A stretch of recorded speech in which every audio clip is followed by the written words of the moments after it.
G&D Media presents its Condensed Classic series of masterworks to open your mind and expand your horizons at your pace and place.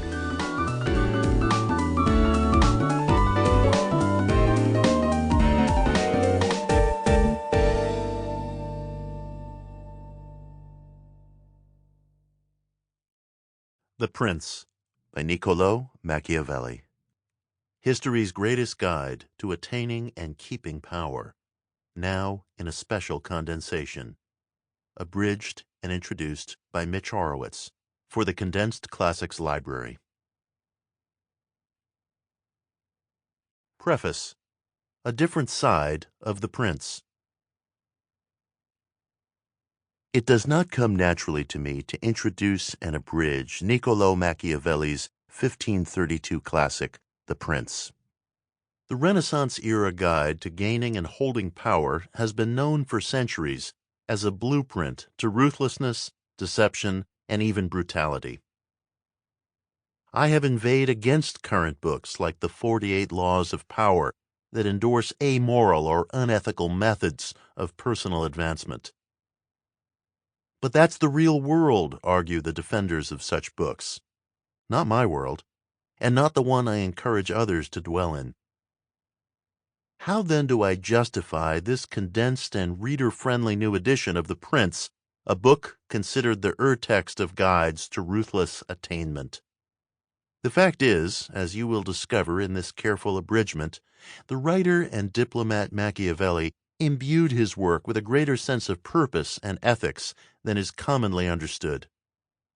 Although Machiavelli unquestionably endorses absolutist and at times bloody ways of dealing with adversaries, he repeatedly notes that these are efforts of a last or near last resort when peaceable means of governance prove either unpromising or unworkable. He justifies resorting to deception or faithlessness only as a defense against the depravity of men who shift alliances like the winds. This logic by no means approaches the morality of Christ's principle to be wise as serpents and harmless as doves. But it belies the general notion that Machiavelli was a one-dimensional schemer. Moreover, the author also emphasizes rewarding merit, leaving the public to its own devices and personal pursuits as much as possible, which is the essential ingredient to developing culture and economy. Trusting subjects enough to allow them to bear arms, and even to arm them yourself if confident in their loyalty, which the good leader should be. Surrounding oneself with wise counselors, the true measure of an able ruler.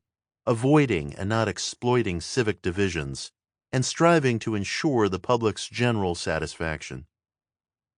One of the most striking parts of the book for me is when Machiavelli expounds on the best kind of intellect for an advisor or minister. In chapter 17 he writes, "There are 3 scales of intelligence, one which understands by itself, a second which understands what it is shown by others, and a third which understands neither by itself nor by the showing of others, the first of which is most excellent, the second good, but the third worthless." This has always been my favorite passage of Machiavelli's. To add a further dimension to his observation, here is an alternate translation, and I challenge you to consider what place you have earned on its scale. There exist 3 kinds of intellects: that belonging to the one who can do the thing itself, that belonging to the one who can judge the thing, and that belonging to the one who can neither do nor judge. The first is excellent, the second is good, and the third is worthless.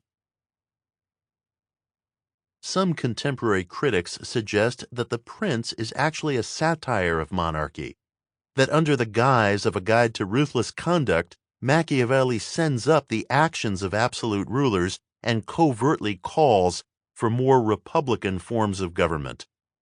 I think this assessment probably stretches matters, but it would be equally wrong, as noted, to conclude that Machiavelli was a narrow-eyed courtier bent on keeping other. Sample complete. Ready to continue?